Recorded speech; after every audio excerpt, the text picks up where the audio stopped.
शिक्षा पद्धति पे अगर हम बात करें तो वर्तमान शिक्षा पद्धति मैकाले द्वारा दी गई है, जो 150-200 सालों से चली आ रही है। और गुरुकुल पद्धति जो शिक्षा पद्धति है, इसको आप कितने पुराने समय से आप देखती हैं, मतलब ये कब से चली आ रही है हमारे लिए, एक तो ये बताइएगा। और ये जो वर्तमान शिक्षा व्यवस्था चल रही है उससे किस तरह से भिन्न है?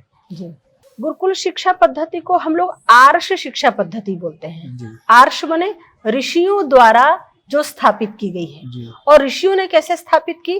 वो परमेश्वर की जो वेदवाणी थी उसके अनुकूल, वर्णाश्रम की व्यवस्था के अनुकूल कि क्रमशः ये ब्रह्मचर्य आश्रम, फिर गृहस्थ आश्रम, वानप्रस्थ आश्रम, संन्यास आश्रम, ये आश्रम हुआ करते थे। इन आश्रमों में वास करते हुए ब्रह्मचर्य का उद्देश्य है जिसमें ब्रह्म को, अध्यात्म को प्राप्त करना, परमेश्वर की कृपा को प्राप्त करते हुए आगे बढ़ना।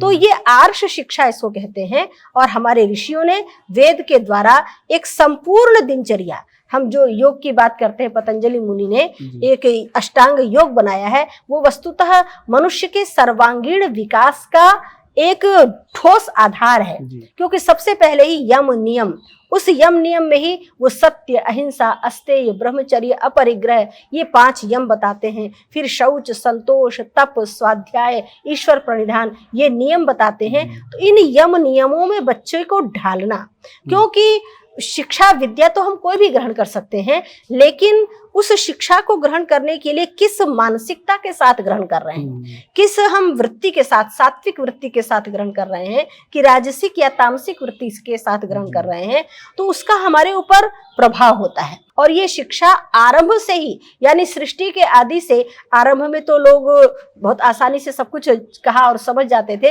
लेकिन धीरे धीरे सतयुग के बाद से ये परंपरा आरंभ है। और इसी में श्री राम हो, चाहे श्री कृष्ण हो, और जितने भी हमारे पूर्वज हुए हैं, बड़े बड़े राजा हो, चाहे सामान्य नगरवासी हो, ग्रामवासी हो, हर बच्चे के लिए एक ये नियम था कि सबको घर से बाहर, घर में रहते हुए शिक्षा नहीं प्राप्त करनी है। वो गृहस्थ आश्रम है, और गृहस्थ में रह करके बच्चे अगर पढ़ते हैं तो वो आधे गृहस्थी शुरू से बनना आरंभ हो जाते हैं। तो उनको गृहस्थी नहीं बनाना है, अभी उनको ब्रह्मचारी बनाना है, ब्रह्मचारिणी बनाना है। और ब्रह्मचर्य में रहते हुए जो योग की वृत्ति होती है, माने योग की वृत्ति क्या है कि चित्त वृत्ति का निरोध, चंचल वृत्तियों को हम एकाग्र बनाते हुए, उनकी दिनचर्या का आरंभ ही योग से होता है। प्रातः काल उठ करके योगासन, व्यायाम, इन सब से अपने शरीर को, मन को, बुद्धि को ताजगी प्रदान करते हुए वहां से शिक्षा का आरंभ होता है।